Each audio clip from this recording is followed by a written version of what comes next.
This Family Life News podcast is made possible by the support of listeners like you. Next on the 5 o'clock report. When I say that I'm going to fight alongside of you, I mean all of you. All folks are welcome so long as they love our country and people love our God. Cutting the capital gains tax. I'm not the only one that does the last minute Christmas shopping. Now, let's go to the newsroom. Good afternoon and welcome to the broadcast. I'm Family Life News anchor Sarah Harnish. Icy impact. Radar shows a mix of snow and ice has already crept into Dunkirk, Jamestown, and Corry, Pennsylvania as it tracks east. Tonight, the ride will be messy if you're among the millions of Americans traveling. The countdown to Christmas is on. Travel expert Chris Van Cleef. The 2.9 million or so that are expected to fly today should be smoother sailing for them than we saw over the weekend. On the roads, AAA expects the vast majority of the people that are going to travel to drive, about 110 million or so driving 50 miles or more between Christmas and New Year's. And they're going to find gas prices about 20 cents a gallon lower than they were a year ago. The busiest time to be on the roads will be this Friday, the day after Christmas. We've got your full driving forecast coming up in a few minutes. 31,000 people attended Turning Point's America Fest this past weekend in Phoenix, Arizona. That's a record. The keynote address given by the Vice President of the United States, J.D. Vance. He was greeted like this.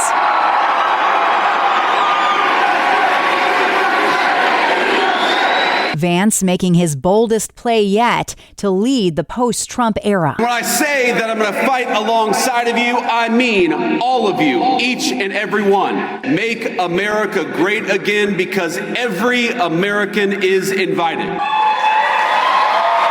1/3 of the attendees were in their 20s. Fox News political analyst Gianno Caldwell says MAGA is on the move. I think that says that it's alive and well. Caldwell says seeing people like rapper Nicki Minaj on the Turning Point stage shows a shift in the conservative movement where people we've not seen before are joining because there doesn't seem to be a clear line between Republican policies and Democratic policies, in part because of Donald Trump. A good idea is simply a good idea for Donald J. Trump. And they can come from even a Democrat. And he's like, okay, yeah, we need to lower prescription drugs. And some people have even said, oh, maybe this was a Bernie Sanders idea or somewhere else. So in this Republican Party, this conservative movement, all folks are welcome so long as they love our country. They want to see us prosper. We have freedom of speech and people love our God. The cost of your home. White House economic advisor Kevin Hassett teased major housing relief coming in 2026. He said today Trump's economic team will be in a days-long powwow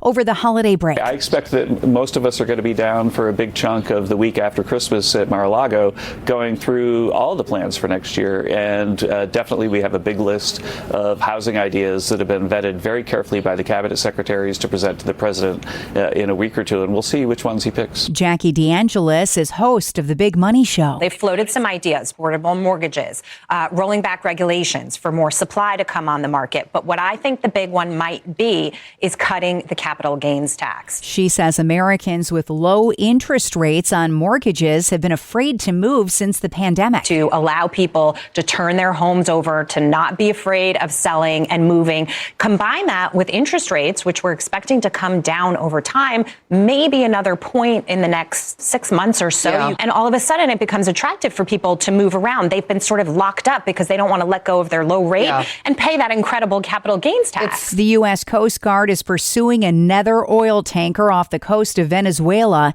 It would be the third taken by the U.S. this month. CBS's Olivia Rinaldi. We don't know too much. The timeline suggests that President Trump announced this new blockade on sanctioned oil vessels late last week. After that, we have seen a ramping up of interdicting of these vessels done by the U.S. Coast Guard. In a statement to CBS News, an administration official said the U.S. Coast Guard is in active pursuit of a sanctioned dark fleet vessel that is part of Venezuela's illegal sanctions evasion. They say that this ship is flying under a false flag and is under a judicial seizure order. Limited release. case. The White House is defending the Department of Justice's release last week of thousands of pages of Epstein files. Critics contend the Justice Department is concealing documents to protect the president, but Deputy Attorney General Todd Blanche argues that's just not true. The absurdity of us pulling down a photo, a single photo, because President Trump was in it, is laughable. Maryland Democrat Jamie Raskin says the partial release of the Epstein files raises more questions, though, than answers. How did a global, decades-long, billion-dollar sex ring go undetected for such a long period of time? Last Friday, the government was required by law to release all documents pertaining to Jeffrey Epstein that do not compromise ongoing criminal cases. The convicted sex offender died in police custody in 2019. Russia and Ukraine say talks to end their nearly 4-year-old war were productive over the weekend in Miami. Correspondent Marianne Rafferty. Major sticking points over territory and Ukraine's security guarantees remain. The talks come as Ukraine says Russia launched 2,500 aerial attacks at its country just in the last week. Ukraine also claiming it hit a Russian warship. And the flu season is getting off to a robust start. The CDC estimates there have been 4.6 million flu cases across the U.S. since the flu season began. 1,900 Americans have died from it. Still to come in the 5 o'clock report, it's time for a pay raise for millions of New Yorkers, school bus controversy in PA, and cold kids. The ride home from school, not what many were thinking. Those stories after weather. Here is your Family Life regional weather forecast. Here's our call for tonight. Cloudy skies. We'll have some intermittent snow and rain this evening, steadier overnight, tapering tomorrow with accumulations of an inch or less in western Pennsylvania, but maxing out at 3 to 5 inches over the higher elevations of south central New York. Temperatures tonight dropping below freezing, climbing above freezing tomorrow. And be careful if you're heading home tonight. Thanks, Kevin. Checking the stories where you live in New York and Pennsylvania. The Empire State's minimum wage is set to rise again in 2026. Governor Kathy Hochul says it'll go to $17 an hour in New York City and $16 an hour for the rest of the state effective January 1st. It's the third consecutive year of wage hikes. The governor saying it keeps with her promise of putting money back in New Yorkers' pockets. Parents in the Lakeshore School District in Western New York are demanding officials do something to ensure their electric school buses are heated. Bus drivers are turning down the heat or turning it off completely to save battery life. This taxpayer is outraged. My grandson came home from school last week when it was 23 degrees, and he said they didn't have heat. He came in cold. And I told him, I said, well, isn't the bus, warm? And he said, no, they can't put the heat on because it drains the battery. The cold bus controversy in Western New York comes as a new state law gets set to take effect. It requires all new school bus purchases in New York be electric by 2027.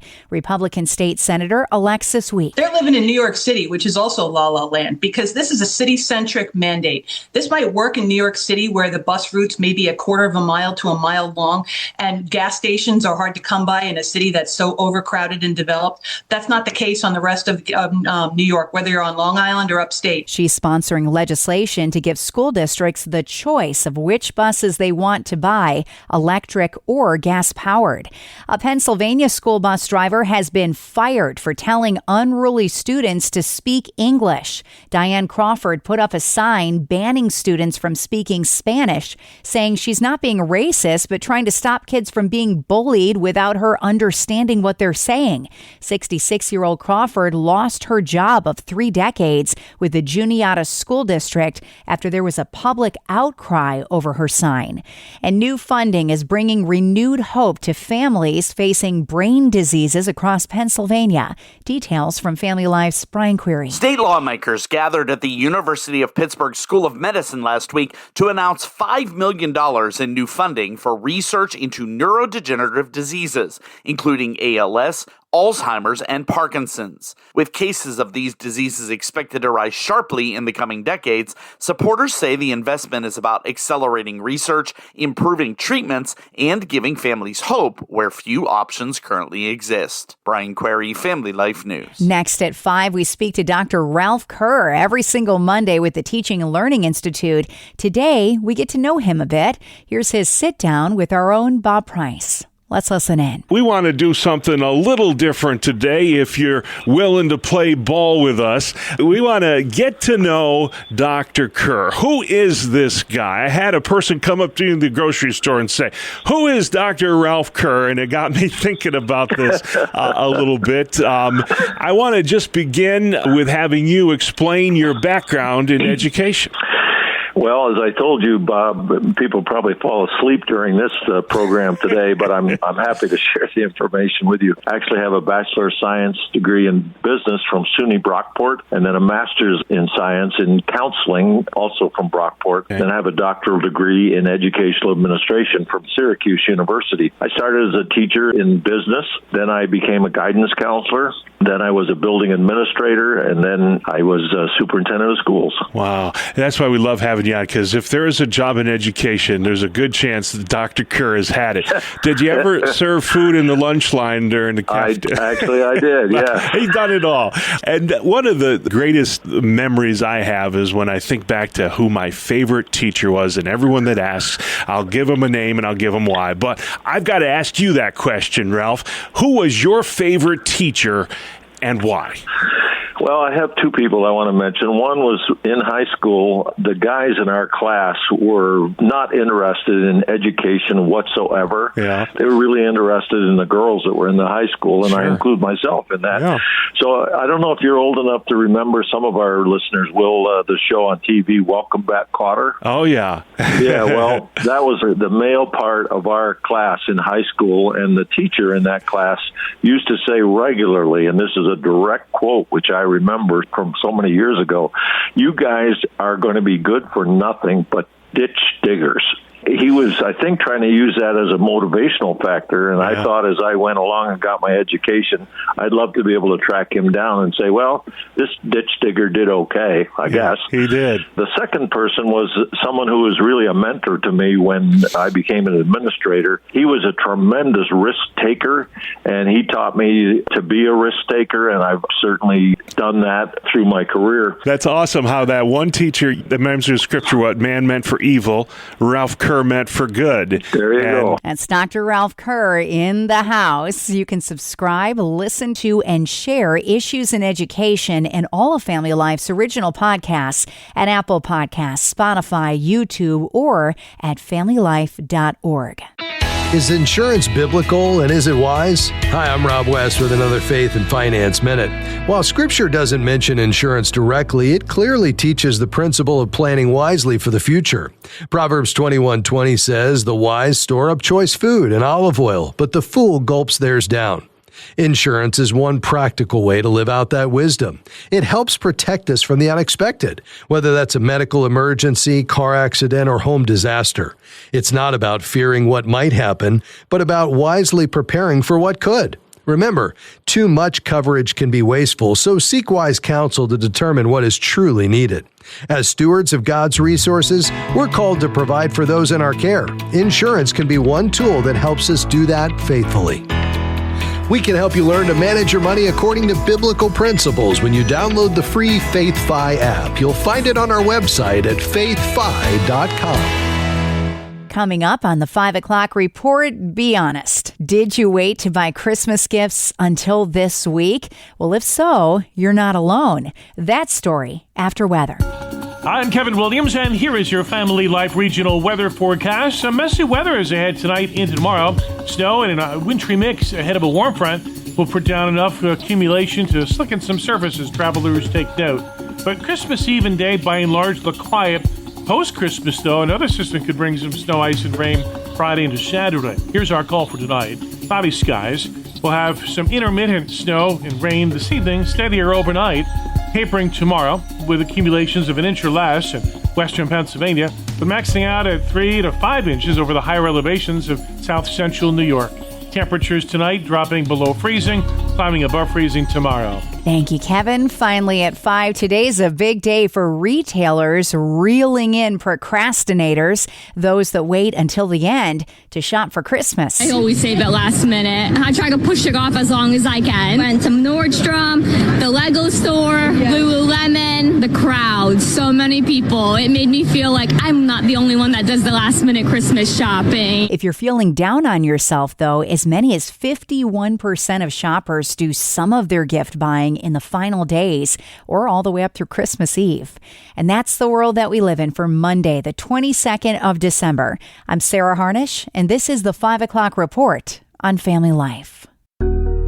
Thank you for listening to this Family Life News podcast. If you've been encouraged by what you've heard, please share it with others and click the subscribe button to automatically receive future episodes.